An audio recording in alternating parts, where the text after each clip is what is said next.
So welcome everyone to our February lecture for the Ethan Allen Homestead Museum's free monthly lecture series.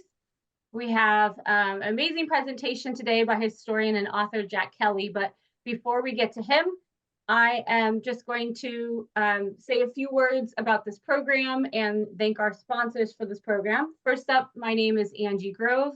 I'm the executive director at the Ethan Allen Homestead Museum. I am almost on my 2-year anniversary. So this is maybe my 10th or 11th lecture series and the first one on Benedict Arnold. So I'm excited to learn about this infamous man. So our monthly lecture series is part of our larger community enrichment programs in which we have a book club, we have reenactment events, we do field trips, and lots of other different programs that help the community have historical enrichment and education in their lives. Our community enrichment series is sponsored by some community organizations, including M&T Bank, North Country Federal Credit Union, and Vermont AARP. So thank you to them. And our monthly lecture series specifically is also grateful to have the partnership of CCTV, also known as Town Meeting TV, who records the programs and then makes accessible on Town Meeting TV showings as well as on our YouTube page so that we can reach a broader audience and bring historical enrichment to more people. So thank you to all of our partners and the sponsors of these programs. Okay, I am going to turn over to John Devono, who is our recent past president of the Homestead Board of Directors. And he's going to introduce today's speaker for us. One more technical thing. If you put anything in the chat box, I will be monitoring the chat box there. So if you have questions during the presentation, you can put them in the chat box to save for the end of the presentation, and I'll be going through those questions. At the end, if you want to ask your question live, you also have the opportunity to do that as well. Okay, over to John. All right, thank you, Angie. Welcome, everyone, and a special welcome to our viewers, our attendees from out of state today. I know we have several. We are really pleased today to have Jack Kelly with us. Jack is an award-winning historian and novelist. His books about the Revolution in early America include Band of Giants and Valcour. Kirkus Reviews described his latest book, God Save Benedict Arnold, in the following way: "It's the true story of America's most hated man. It's a dazzling addition to the history of the American Revolution." The Wall Street Journal said that the book, quote, propels readers into the brutal action with vigorous prose and sentences that are often short and pugnacious, much like Arnold himself. Jack has received the DAR History Medal. He is a New York Foundation for the Arts Fellow in Nonfiction Literature and has appeared on NPR, C-SPAN, and the History Channel. He lives and works in New York's Hudson Valley, and he promised us earlier today that he's going to come to the Homestead later this summer. So with this, Jack, it's all yours. Okay, thank you very much, John, and thank you, Angie, and thanks to everybody for tuning in. It's always great to talk about these events in the places where they happened. Much of Benedict Arnold's career really happened in the Champlain Hudson Valley. Everybody knows Benedict Arnold. He's probably the most well-known soldier of the Revolutionary War, other than George Washington himself. And everybody that knows Benedict Arnold knows one thing about him. And I don't have to say what that is because you know what it is. But I wrote the book in part because it's a great story, but also to get across the idea that there's more to Benedict Arnold than that one thing, and that it's really important to understand Arnold in order to get a clear picture of the Revolutionary War. My book is not a biography of Benedict Arnold as much as making the case for him. It's like a manifesto about Benedict Arnold. I sometimes think of it as Benedict Arnold's greatest hits. So the Revolutionary War began on the morning of May 19th, 1775, when the redcoats shot and killed 8 Minutemen at Lexington Green, and the Patriots came back and they killed more than 70 of the king's soldiers, and the war was on. Benedict Arnold, 2 days after the news of Lexington arrived in New Haven, Connecticut, where he lived and had a very successful trading business. 2 days later, he was on the march towards Boston to join the war. He was very enthusiastic and one of the most avid soldiers to march off to war at that time. 3 weeks later, on May 10th, Arnold captured one of the most strategic fortifications in the 13 colonies at Fort Ticonderoga on Lake Champlain in northern New York. And he not only captured the fort, but he went up into Canada on his own initiative without orders from anybody and captured a warship that was the only warship that the British had on Lake Champlain at that time. So he thereby secured Lake Champlain for the Patriots. The question then arises, was this an important achievement of Arnold? And I think it was, in part because the strategy of the British during the first 2 years of the war was to gain control of the water corridor that ran down the Richelieu River, Lake Champlain, Lake George, with a little portage over to the Hudson River, and then all the way down to New York City. This was the superhighway of the colonies, and the British felt that if they gained control of that water corridor, they would be able to split the colonies, isolate New England, and win the war. So the obstacle to that, achieving that goal, was Fort Ticonderoga, approximately in the middle. And in particular, the Patriot control Lake Champlain. And I'll talk in a minute how that hampered the British in putting their plan into progress. But in addition to that, there were an abundance of cannon at Fort Ticonderoga the Patriots desperately needed, and they very famously put them on sleds, and the following winter hauled them across the entire state of Massachusetts. And that gave George Washington his first victory, allowed him to force the British out of Boston. That was a great achievement of his head of artillery, Henry Knox. So between the stopping the British invasion and getting the cannon to Boston, it seems like this is a very important achievement. So we have to look at the history books and see what they say about it, and it's barely a footnote. The capture of Fort Ticonderoga is usually mentioned and just passed over, and the credit, when it is given, is often given to Ethan Allen.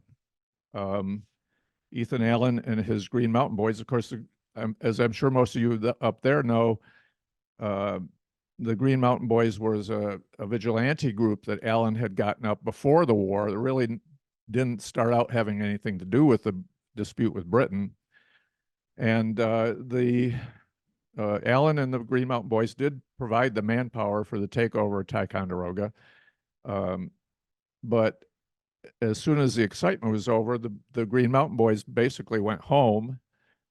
Ethan Allen had a controversial, put it diplomatically, a controversial role in the Revolutionary War.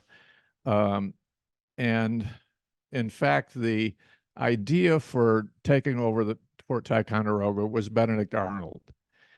The leadership was Benedict Arnold. And I think most importantly, the initiative to gain control of Lake Champlain was all Benedict Arnold. So that now leads to the question, do we owe it to Benedict Arnold to get the history right? And I don't think we do, because Benedict Arnold was certainly a traitor, and there's nothing in my book that in any way exonerates him. In fact, I think his treason was actually much more serious than some people think. So we don't owe him anything, but I think we owe it to ourselves to get the iron out the discrepancies in history. Because Benedict Arnold is a paradox. He was both a hero and a villain. He was someone who was devoted and really devoted to the patriot cause, and then tried to destroy the revolution later. And that's not an easy thing to get your head around, to understand. And so from beginning, immediately after his treason was uncovered, there's been attempts to sort of iron it out and just say, well, he was just a traitor all along. And his accomplishments were insignificant, or his participation was minimal, or his motives were suspect. Some of the early biographies even said that he was a nasty little boy and made up stories about things that he'd done as a child, which were totally fabricated to show that he had been a traitor from the cradle. So I think it's important to understand that paradox, to understand that he actually was both a really important hero of the revolution and our worst traitor. And partly it's because that's the truth of history, and partly it's because there are many paradoxical figures all through our history. If we just think of the Revolutionary War, there's people like Aaron Burr, Ethan Allen himself, General Charles Lee, Horatio Gates to some extent. These were people, they certainly didn't go as far as Arnold did in betraying the cause, but they wavered, or they had doubts, or they acted out of self-interest, and they were complicated. And that's really the way history is. I think we can get past the Parson Weems type of history where George Washington never told a lie. We can see that all people are complicated, and some are much more complicated than others. And those who have the type of paradox that Benedict Arnold had can be dangerous, and Arnold certainly was dangerous. So we jump ahead to 1776, and now we see why the capture of Ticonderoga was so important. The British goal that year was to bring a 7,000-man army over to Canada, come down the Richelieu River, down Lake Champlain, and down to at least to Albany, and get control of the Hudson River. But they couldn't do that because if they were to move that army down towards Fort Ticonderoga, now controlled by the Patriots, they would have been subject to attack by gunboats like this. This is a replica of the gunboat Philadelphia that was built by the Lake Champlain Maritime Museum, and that would have the troops in the British troop transports would have been able to be blasted out of the water. So the British had to build their own fleet of armed ships up in Canada in order to protect the troop transports, in order to get the army down to Ticonderoga and continue on their invasion. So they began an arms race that summer with Benedict Arnold in charge of the nautical defenses of Ticonderoga. It was down here in Skenesboro, today is Whitehall, at the very southern tip of Lake Champlain, building more gunboats, more small sailing ships armed with cannon. And the British were up here in St. John's with a lot more resources, a lot more expertise, putting together a small fleet of warships, but with a lot more guns and a lot more power than what the Americans could muster down in the other end. That went on for all summer. In August, Benedict Arnold took his small fleet up to the north end of Lake Champlain, waited for the British, and he waited, and all through September, nothing happened. They continued to build ships. They wanted to have overwhelming firepower when they finally did come down the lake. But the delay proved to be very consequential.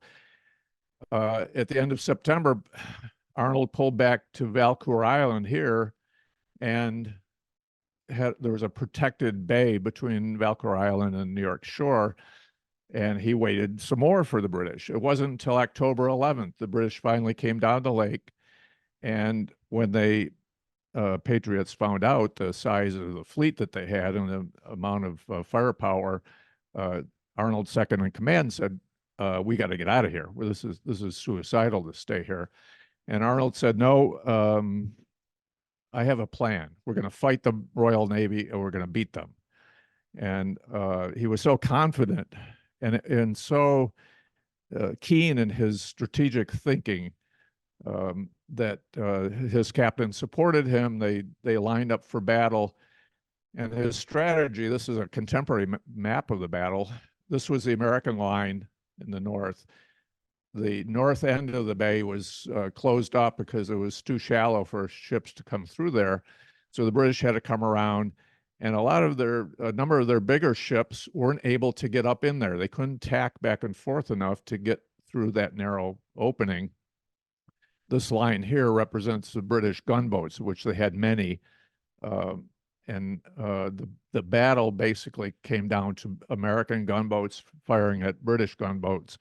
Very brutal form of warfare, point blank cannon range firing back and forth. It went on for 7 hours. It got dark, the battle ended, and the Americans were still standing. The British had not been able to break through that line of ships, but they'd expended 3/4 of their ammunition.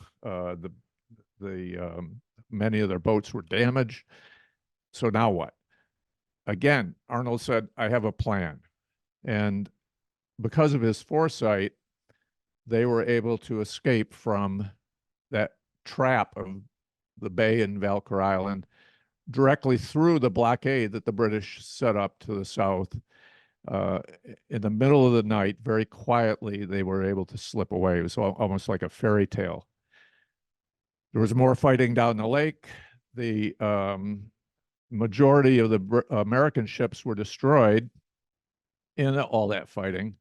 But the outcome was that by the time the British got their army down to Fort Ticonderoga, it was almost November. And the British were afraid that the lake would freeze before they could take Fort Ticonderoga, and then they'd be stuck there. They wouldn't be able to get back, and they couldn't go on. So they decided that they would go back, try again in the spring. So the campaign of 1776 in the North was a complete success in the sense that it stopped that British invasion. And if we ask then, was it an important achievement? All we have to do is look at the other end of that water corridor down in New York City. George Washington had already lost in August, he lost the largest battle of the entire war in Brooklyn. He was forced out of New York City in September. He was forced over into New Jersey and then retreated all the way across New Jersey to Pennsylvania. His 20,000 man army had shrunk to 3,000 men. And he wrote a letter to his brother at that time saying, "I think the game is pretty near up." And it would have been up. I think it would have been curtains for Washington if he'd also had to contend with a British invasion coming down the Hudson River. But instead, because of the success in the North, Benedict Arnold and Horatio Gates, who was the commander of Ticonderoga, came south with more than 600 men and marched them out to join Washington's army in Pennsylvania. So some of the men who fought at Valcour Island also crossed the Delaware in Washington's famous Christmas night attack on the Hessians in Trenton, his greatest and most consequential victory. Benedict Arnold was not among them because he'd been sent off on another assignment, but his men were there, and he was able to get them down there because of the success he'd had. So what do they say in the history books? Well, I can't say it's just a footnote because this book, Valcour, the 1776 campaign that saved the cause of liberty, came out a couple of years ago, which I wrote myself. And it's a pretty good book. I would recommend it. And I was surprised, though, when I was doing the research for that book, of how little had been written about the Northern Campaign. It's just something that had slipped through the cracks in many of the accounts of that very crucial year in 1776. So we jump ahead to 1777. This is Benedict Arnold's house in New Haven. He had one of the biggest houses in town, and he had come home after a long, many months of campaigning in order to take a rest. He was on leave there, and he decided to resign his commission. He thought that he deserved promotions for his success at Valcour, which he didn't get. George Washington supported him, but then, as now, the main promotions in the Army were made by Congress, and there was a lot of politics and just general confusion in Congress as to how to handle the military, and they not only refused Arnold his promotion, but they promoted junior officers over his head, which was a slap in the face to any officer. So he decided to resign and have done with the war. He wrote out his resignation. He went down to Philadelphia and he turned it in July of 1777. By coincidence, on that same day, news arrived in Philadelphia that Fort Ticonderoga had fallen. General John Burgoyne had now brought that 7,000-man army down.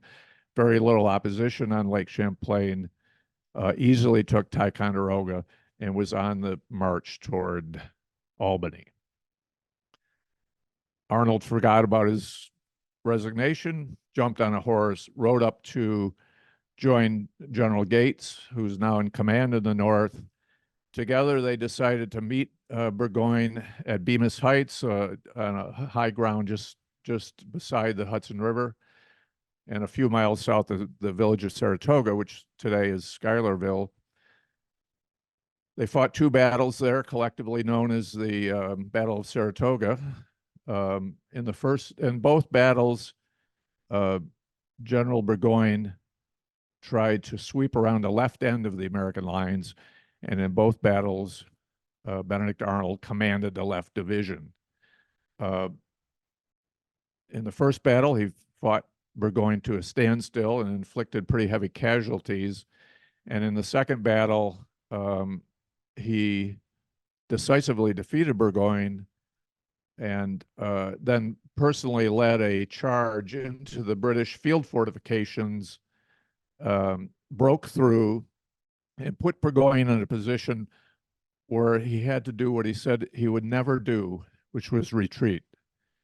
Benedict Arnold was severely wounded in that battle with a bullet through his leg, but 10 days later, Burgoyne had to surrender his entire army to General Gates. So if we get to the question, was this an important achievement? It's referred to as the turning point of the Revolutionary War. Time magazine at one point said that they estimated this to be the most important single battle fought anywhere in the world in the last 1,000 years. So it sounds pretty important. So what do they say in the history books? Well, they can't deny that it was important. So there's been a continuous, and in almost every account of the Battle of Saratoga, some attempt to diminish the contribution of Benedict Arnold. Some of the stories were he was drunk. Some said that he had been relieved of his command. He was pouting in his cabin. He was never on the battlefield, or, well, they had to admit that he must have been out there at some point because he got wounded. He was just riding around like a madman. He wasn't managing the battle. Those stories have over time gradually been debunked, and I think there's even been there was recently about 5 years ago some new evidence that came out that really clarified. And I think today a lot of historians, probably most historians, would agree that Benedict Arnold really was the essential man in that very essential battle that that changed everything in the Revolutionary War. 3 years later, in 17, we come to the one thing that everybody knows about Arnold, which was that he committed treason. He went over to the British. This was an effigy of him that was dragged through the streets of Philadelphia after they found out. And of course, the question is immediately is, why did he do it? And there's been many reasons proposed and talked about. A lot of historians have their favorite reason. Some said that it was all about the money. Some said that it was his wife. He'd married Peggy Shippen, who was a loyalist-leaning young lady from Philadelphia, and that she influenced him to do it. Some said that he didn't like the alliance with the French that they developed after Saratoga. Some said he was just disgruntled over the Congress's treatment of him and the promotions they didn't get. My own answer to that question was why he went over to the British is I don't know. I think Benedict Arnold is a very enigmatic character, very hard to penetrate and to look into his mind and see what he was thinking, what would have had so much weight that it would force him to make this 180-degree change. And I sometimes wonder if he knew or if he could have articulated himself even why he did it. But he certainly did do it. And because he never did anything by halves, he gained command of the lower Hudson Valley.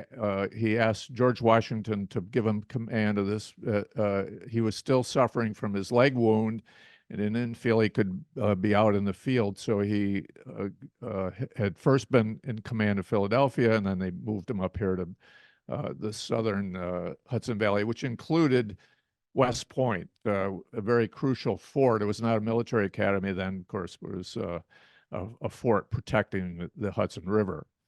And he offered to the British to let them take over West Point, which they had wanted to do for years, and he was going to make that possible. So the unfolding of that plot is one of the great dramas in American history.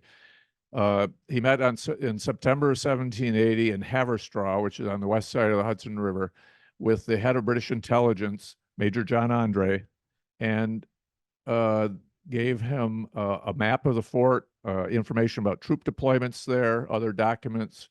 And Major Andre was the go-between for the plot. Arnold then went home back to his headquarters, which was on the east side of the Hudson River, opposite West Point. And Andre, after some delay, found himself riding on horseback down the east side from the Peekskill Ferry down the east side of the Hudson River, and he got almost down to Tarrytown. He was very excited, and he was very nervous. And he was excited because he had accomplished really the greatest intelligence coup of the war that was going to completely make his career, probably make his life, by making this arrangement with Arnold. And he was nervous because this area of Westchester County was no man's land. It was below the American lines, but above the British lines that were down closer to New York. And it was patrolled by both loyalist and patriot militiamen. Major Andre was in civilian clothes, riding along. Sure enough, 3 men jumped out of the bushes, stopped him at musket point. And then Andre made the mistake of saying, "I hope you're of our party." And so one of the militiamen, who was probably not as dumb as he looked, said, "Oh yeah, what party is that?" At that point, Major Andre had to guess. So he said, the lower party, meaning the British down in New York. And the militiamen said, we're Americans, get down. They searched him. They found him documents. They didn't know exactly what he was up to, but it was very suspicious that he'd have this map of West Point and other documents on him. He offered them bribes. They refused the bribes. They took him over to their commanding officer, Colonel Jameson. I think Colonel Jameson was a little slow on the uptake because the first thing he did was to send a letter by courier to his commanding officer, Benedict Arnold, explaining this suspicious activity down in his district. He thought about it then the next day, and he's going, well, wait a minute, this is Benedict Arnold's handwriting. I'm not sure how to take all of this. I'll send the whole thing to George Washington. So he sent another courier off with the documents and another letter to George Washington. The twist in the plot comes in because George Washington wasn't at the American camp over on the New Jersey border, but had gone out to Hartford, Connecticut to meet with some French officers. He was on his way back to camp, and he was scheduled the next morning to have breakfast with Benedict Arnold, and they were then going to go over to inspect West Point together. So you have the tense situation where you got two couriers. The second courier had found out that where Washington was going to be, so they were both headed towards Arnold's headquarters. George Washington also headed towards Arnold's headquarters from the north. Who was going to get there first? Some of Washington's aides arrived at Benedict Arnold's house, said, Washington's just up the road, get ready, he'll be here in a few minutes. Then one of the couriers arrived, handed a letter to Arnold. Arnold read it. He said to his wife, I got to go. And he told everybody else, he said, I'm going over to West Point, tell Washington to wait. He ran down to the boat launch on the Hudson River, jumped in his boat, and told his crew to row as fast as they could to the south. Meanwhile, Washington arrives at his headquarters. Arnold's not there. Where is he? He's over at West Point. Okay, Washington says, we'll go over and do the inspection now. They go over, he takes his whole entourage over to West Point. The people there haven't seen Arnold in 2 days. So Washington says, that's a little puzzling. He looks around the fortifications that Arnold had supposed to have been building up were actually still falling down. A lot of the men had been sent away from West Point. There wasn't enough men to defend the fort. What was going on? So Washington later described his own thinking at that moment. He said, my mind misgave me, but I had not the least idea of the real cause. And I think we can all identify with that feeling. It's like, there's something wrong here, but I just can't put my finger on what it is. So being the unflappable George Washington, he went back to Arnold's headquarters and decided to take a nap.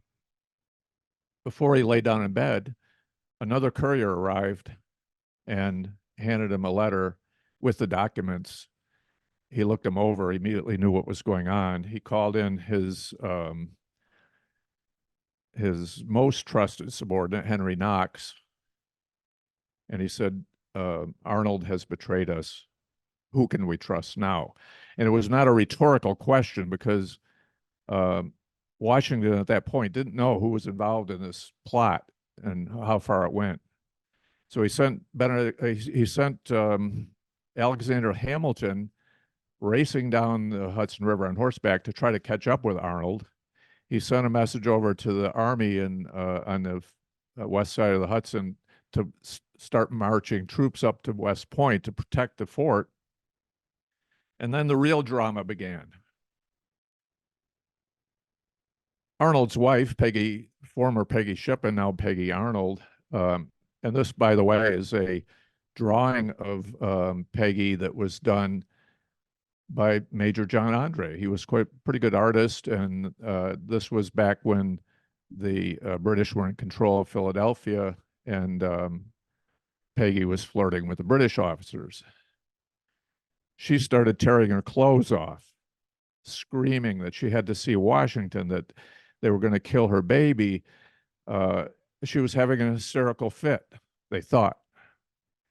And so the officers gathered around, tried to comfort her, and they didn't suspect that she could be so devious that she had been in on the plot all along, and in fact was putting on the scene in order to help her husband escape. And he did escape. He got made down to a ship on the Hudson River, went to New York City, was made a brigadier general in the British Army, spent the next year fighting against Americans for the British, wearing the red coat himself. After Yorktown, went over to England and never set foot in America again. A few days after, of course, Major Andre, this is a portrait, a self-portrait by Major Andre, drawn while he was waiting for his trial, which happened about a week later, and he was then immediately hanged as a spy. The three militiamen who captured Andre and refused to accept his bribes received what turned out to be the first military decorations in American history of these silver medals with the word fidelity on them, of course, in contrast to the lack of fidelity by Benedict Arnold. A few days after the plot was discovered, one of Arnold's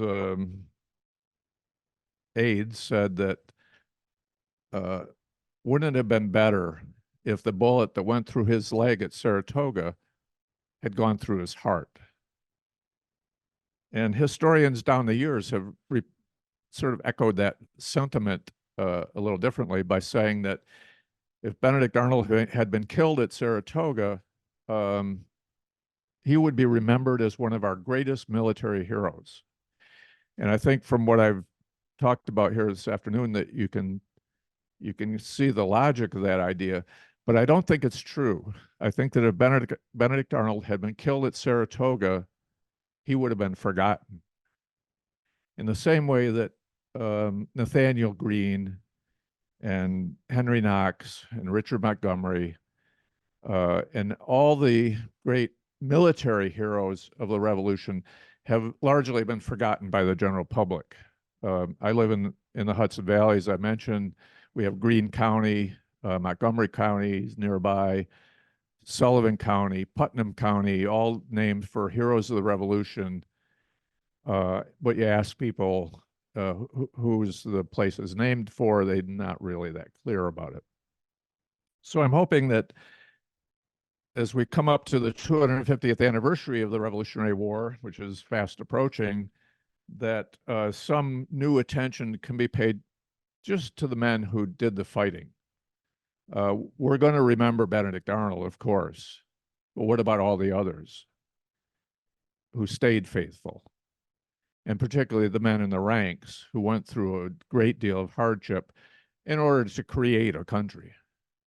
If you read the letters and diaries of that time, you occasionally come across the phrase that they felt that they were fighting for freedom for generations unborn.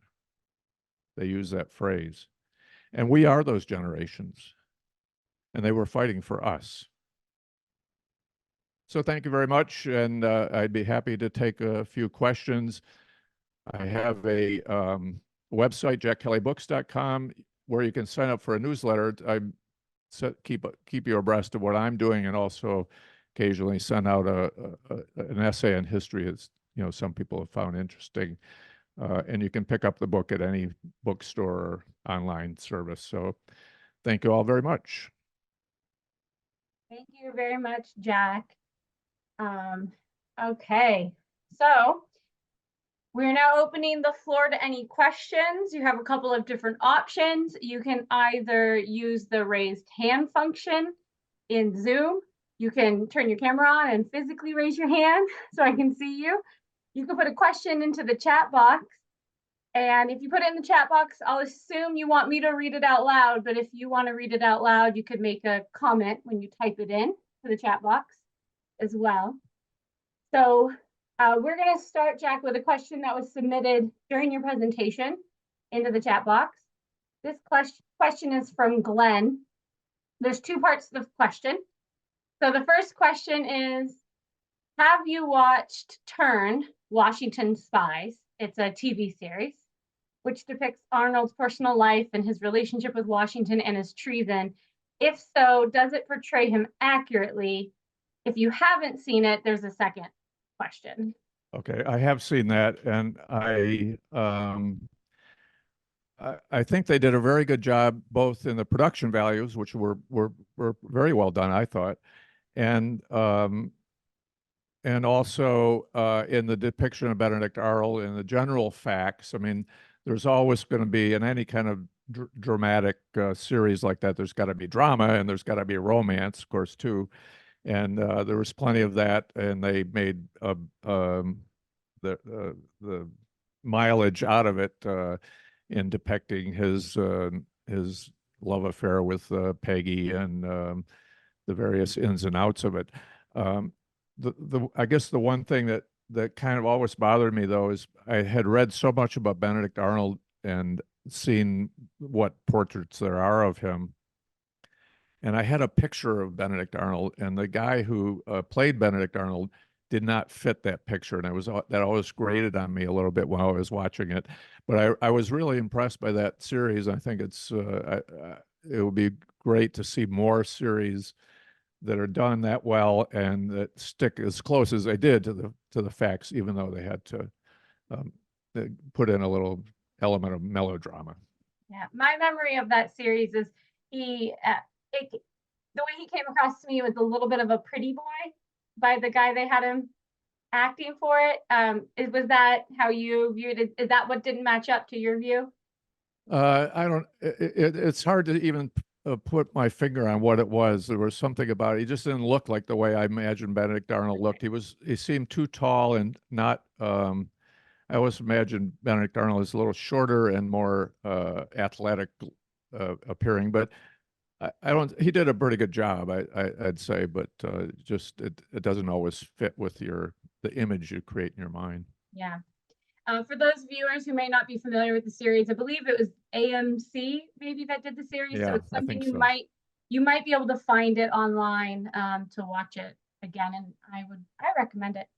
Okay, there's a few other questions that have come into the chat box. If we have time, we'll get to the second part of Glenn's question, but well, we'll get to some of other people's questions first. Okay. So John Devino asked, I assume, okay, we're going to turn this into a question. Are there any letters in which Benedict Arnold shared his thoughts about why he joined the British? Yes, actually, there are very few personal letters left that Benedict Arnold wrote, but he did write a public letter only a few days after the plot was discovered, which he called "To the Inhabitants of America," which I thought was a funny way of addressing his countrymen, but he said "To the Inhabitants of America," and he gave a whole list of reasons why he did it. And it was the French alliance was on the top of that list. And he said he had never been for independence. He thought, and basically the basic message of it, besides listing all these different reasons why he went over, is that he didn't feel he was committing treason. He felt that he was doing what was right for the country, as he had done what was right when he first committed treason against the king. Now he was committing treason against the cause, but it was because it was the right thing to do. So, Technical issue. I'm seeing something else here. So that was that letter. Turned out, though, that Arnold didn't even write that letter. It was written by a gentleman named Smith in New York, who was the British Attorney General of New York at that time. And it was pretty much a standard loyalist propaganda points. It didn't have a personal sense of this is what really moved me to do it in any case, and Arnold didn't really write it either. So that was the only explanation that ever came out of him. And he lived the rest of his life just either thinking he'd done the right thing or he wasn't going to talk about it. So Thanks, Jack. Okay. Again, I'm going to keep going through questions in the chat box, but if you have a question you'd like to ask on video, just raise your hand in your camera or use the raise hand function in Zoom if you don't have your camera on. Okay, so another question from the chat box for you is from Kevin. Kevin said, I'm reading Gore Vidal's historical fiction about Aaron Burr. Burr fought under Arnold in Quebec. Can you comment any further on the connection between the two people, if there was any? Yeah, I didn't go into in my talk into the expedition to Quebec, but Arnold led a second army, the main army in the invasion of Canada, which happened in the fall of 1775. Was led first by Philip Schuyler and then by Richard Montgomery, and actually took Montreal and got up as far as the city of Quebec. Benedict Arnold was sent by George Washington up into Maine, where he took 1,000-man army over the mountains of Maine in boats, going up the Kennebec River and then walking from there. And they actually got to Quebec first.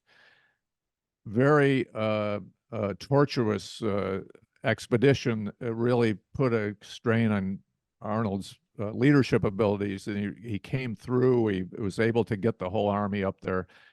There was no roads. They were just walking along trails to get over the mountains with all their equipment. And then tried to attack, or had hoped to attack Quebec, but it didn't work. They didn't have any cannon with them. That was their main detriment. So Aaron Burr had signed on. He was a young, I think still in his teens at that time, had been a student at Princeton and signed on as a volunteer. And that was like, they did a lot of the clerical work. The volunteers were like aides. He followed Arnold to Quebec, and then was sent down to make a connection with Montgomery, as Montgomery was leading the main force up the St. Lawrence River. And Burr then joined with Montgomery. Burr, I think, was very much tended to be a career, looking out for his own career. So that was a good career move. He figured now I'd get up to the guy who was the commander, not Benedict Arnold, who was Montgomery's subordinate. And he joined him, and I don't think they had much to do with the two of them. Arnold and Burr had much to do with each other after that, during the war. Of course, Aaron Burr ended up, I think he was tried for treason too, so they had that in common later on. You're correct, yeah. So in addition to Kevin, who just asked that question that included Quebec, Rich and Glenn had also asked about Quebec. And so you've commented some on it. So to add on to Richard's question, also, he asked about Maine, which you briefly mentioned just now. So is there anything else you'd like to add about Quebec or Maine, since there seems to be a general interest? Yeah, it's understandable. A lot of people come to, and I myself remember reading, and a lot of people I've talked to have gotten up their interest in Benedict Arnold when they originally read the books by Kenneth Roberts, who did an enormous amount of research. His books were fictional, but they were based on very, very solid research of that expedition and the hardships of that expedition.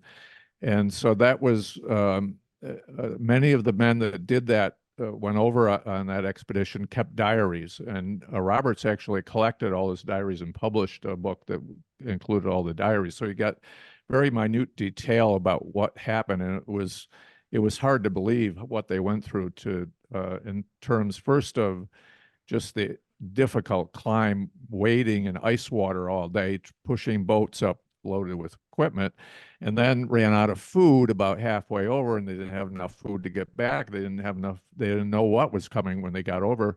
And then they started to starve to death, and some of them did. And so it was a rough, and these guys would, they said they're wet all day. They would lie down on the ground. Their clothes would freeze around them during the night. Then they'd get up and shake it off, and another day of hauling equipment. So it was quite a expedition was compared to Hannibal going over the Alps. Wow. So, not from the same exact battle, but the people in the audience here might be interested in knowing about the Homestead Books Club. Next book discussion is on, it's called The Fort by Bernard Cornwell. It is historical fiction, but as Jack Kelly just mentioned, steeped in research.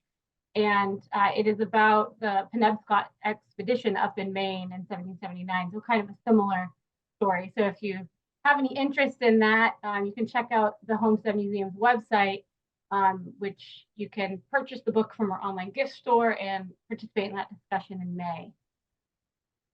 Okay, speaking of book, Robert is asking, Jack, have you read James L. Nelson's book, Benedict Arnold's Navy?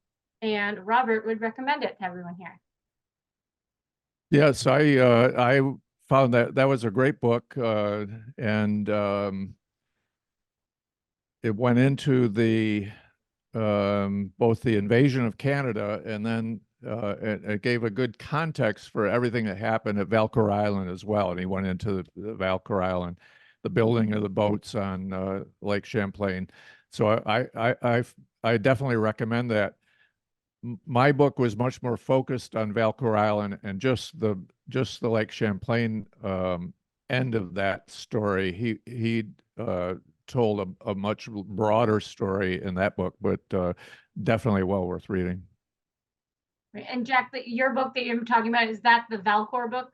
That's it's called Valcour, the 1776 campaign that saved the cause of liberty, and that goes into a little more detail about the campaign. I mentioned it in God Save Benedict Arnold as well, but as part of the bigger picture in that book. Yeah, we'll have to get that book in our online gift shop as well. We have God Save Benedict Arnold, but I'll order some copies of Valcour. Yeah, very much Lake Champlain oriented story. Yeah. Okay, there's a question in the chat box from Tim. Do you feel that the rivalry between Arnold and Gates has been overblown in previous historical accounts? Yes, I'm glad Tim asked that question, because it's part of the story of Saratoga, which was that Arnold and Gates had worked together all through 1776 in the summer, Gates at Ticonderoga and Arnold building the fleet on the lake. When Arnold came back, he joined General Gates, now in total command in the north, and together they fought the Battle of Saratoga. Between the first battle, there were two battles about 2 weeks apart, and after the first battle, they had a very hot dispute over. Arnold felt that he didn't get enough credit for what he'd done in the first battle when Gates reported it to Congress. Arnold, that was all through his life. He was a very prickly character, very sharp to defend his honor. That dispute was recorded in great detail by aides to Arnold and an aide to General Gates, who was James Wilkinson, who was a young man, educated young man, did a lot of the paperwork for Gates. Those aides were very partisan. The Arnold's aides were all friends of Philip Schuyler. Philip Schuyler had been pushed out of the command by Gates. They hated Gates. Wilkinson was protecting Gates and didn't like Arnold. So they kind of, instead of trying to soothe things down, they fomented the dispute. It got into the record because they wrote a lot of letters back and forth. And people focused on that as showing that Benedict Arnold wasn't in command, that Gates had pushed him aside, that he had been relieved of his command, et cetera, et cetera. I think it was overblown, and I think it was overblown because so much of it was recorded in these writings. And in fact, it was a passing thing. They were both under huge amount of stress. They had this dispute, and then it passed over, and they worked together at the Battle of Saratoga. And the information I talked about, called the Bachelor Letter, was found on eBay in 2016, written 2 days after the battle at the second Battle of Saratoga, by a New Hampshire militiaman to his wife. And it was a genuine letter, new information from about the Battle of Saratoga that showed Arnold and Gates cooperating. That's been accepted by most historians now as a strong indication that the older story of the dispute and the fact that Arnold was not in command at Saratoga is been debunked. So it's always interesting as history does continue to, it's surprising 200 and some years later that still new evidence is coming up. Absolutely. We run into that at the Homestead all the time where, yeah, there's still new things that we're learning about history every day and the people in the stories. Okay, another question in the chat box. Well, actually, this one's a comment. Robert Rock said, many people don't realize that the first sloop Enterprise fought in the Battle of Valcour Island. Thanks, Robert, for sharing that. And Robert Compton asked, how was Arnold received in England after England lost the war?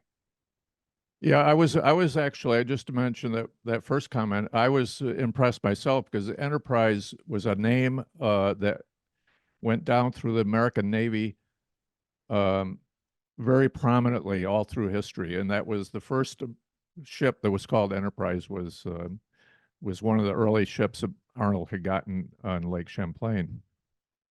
And as far as what happened after he went over to England, he and Peggy both moved over to London.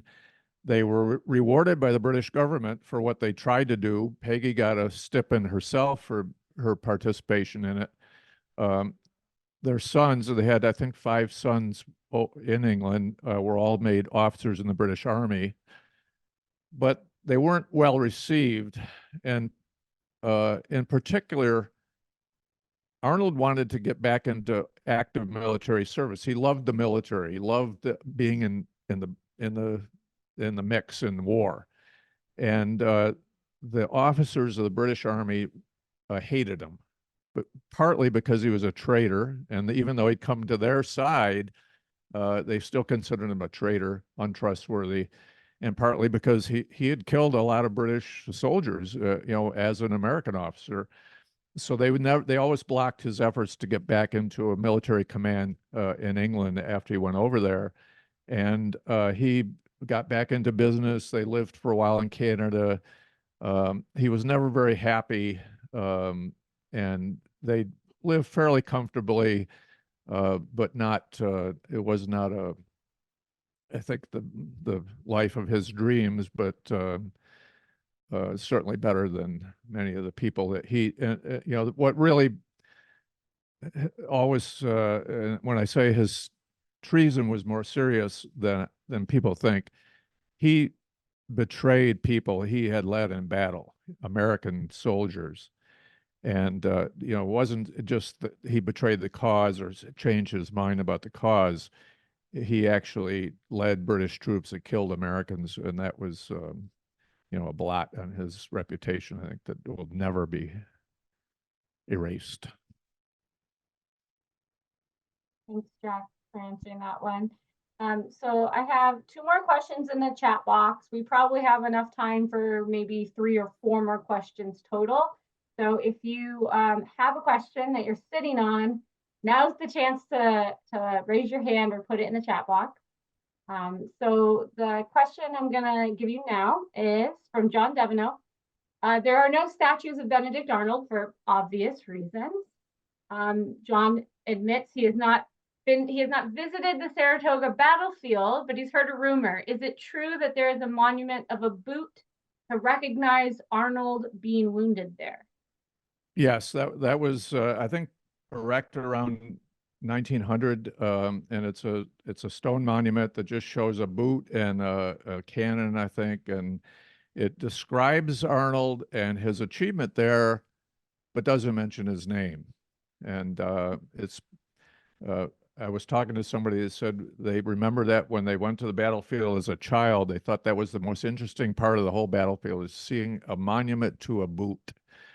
But that was the way that they had of acknowledging what he'd done without acknowledging him, essentially. So he's been there was something called cancel culture, what we now call cancel culture, that started really in the Roman times, when some emperor or some military officer would be disgraced. They would erase everything, all records. They would, chisel out his name out of all plaques and everything, destroy all statues. That was they had a word for that. I can't remember what it was in Latin. That's what was done to Arnold. Everything about Arnold was erased except for the often very spurious accounts of him in the biographies that indicate how bad he was. So there's the only place I could find. First, there's actually Arnold Bay down on Lake Champlain, near Vergennes, that was named for him. That's where his fleet during the battle after Valcour Island, he ran his fleet aground, the boats he had left, and burnt them there in what's now called Arnold Bay. So that's the one place. I thought it was the one place in the whole country named for him, but there's also an Arnold Lake, I think, up in Canada, that his men had passed through on their way over to Quebec. That's also still remains, but there's no Benedict Arnold Junior High or anything like that. Okay, our last question for the afternoon comes from James Thornton. And it's kind of asking for you to do some speculative history here, Jack, because I know you've already said your final answer on this question is I don't know, but it's asking about Arnold's reasons for turning over. So the question is, could part of Arnold's decision to aid the British maybe be based on Arnold's lack of trust or confidence in Patriot and future U.S. leaders? And future U.S. leaders. Well, one thing that is a little bit confusing about that question from that perspective is Arnold made contact with the British in I think in the spring of 1779, when he was not yet in command at West Point, but he started talking to them and going back and forth secretly with Andre and Henry Clinton, who was then a British commander. Those negotiations and how much was he going to get paid to compensate him for his losses and so forth went on, and what could he give them? That was he wanted to give them, and they of course wanted him to hand over the biggest prize that they could, and they thought West Point that's what West Point was. And it took quite a while. So it wasn't until I think about 16 months later that the plot came to its fruition in 1780. In 1779, the Patriots were doing pretty well. There was not an awful lot of fighting then. By 1780, it looked like the Patriot cause was in deep trouble. They'd lost Charleston, South Carolina. General Gates had gone down there and lost the Battle of Camden, was really badly defeated. They were running out of money. They had very little credit. The French alliance didn't seem to be helping them much. So you could say Benedict Arnold was looking to get on the winning side. He wanted to get with the British because it looked like the British were going to win the war.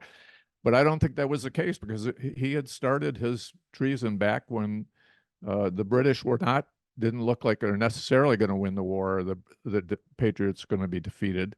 So I think that his looking into the future was hard. It's not something you could say one way or the other. What did he imagine that this was going to help him?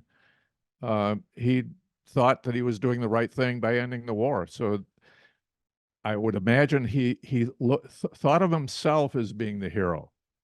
He was going to end the war by helping the British get back in control. Everything would go back to the way it was, and he would be considered a hero for not only for fighting, but for having brought an end to the war. But again, it's very hard to figure out what he was thinking, to me. I found him very enigmatic. And he himself was not a introspective person. He did not think about what he was thinking about. He just did things sort of on the spur of the moment. So I think it's always going to be a great element of mystery. Thanks, Jack. Okay, if everyone can stay on for just 1 minute, I'm going to put some links in the chat box so you can go straight to our online store to purchase Jack's book.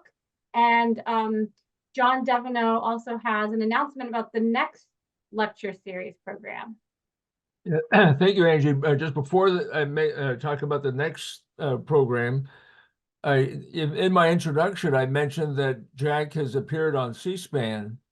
Yesterday, I just did a Google search. I put in C-SPAN Jack Kelly, and I ran across a talk he gave a while back on the Erie Canal called Heaven's Ditch, God, Gold, and Murder on the Erie Canal. And I would highly recommend that you take some time to go back and take a look at it, because I knew a little bit about the Erie Canal, but the amount of new information that was presented in that talk was amazing. So check it out. Just Google C-SPAN Jack Kelly, and you will find it. Our next talk is on St. Patrick's Day, March 17th. And in honor of St. Patrick, our speaker is Joe Bruchak, who is an Abenaki poet, lives over in the Hudson River Valley also. So let it not be said that the Homestead just hones in on the Revolutionary War, right? So it promises to be another very exciting talk. So this one also will be on Zoom in March. Come April, we'll be back with our talks at the Homestead. So thank you all for coming. March, John, the talk in March is also half musical presentation. Is that correct?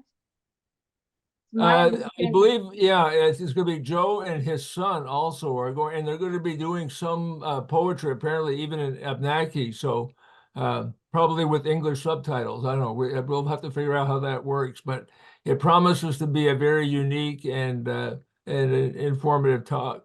So please join us on March 17th. You'll get appropriate notices if you were here today. Thank you all for coming, and I think we will we'll sign off. Thank you, Jack.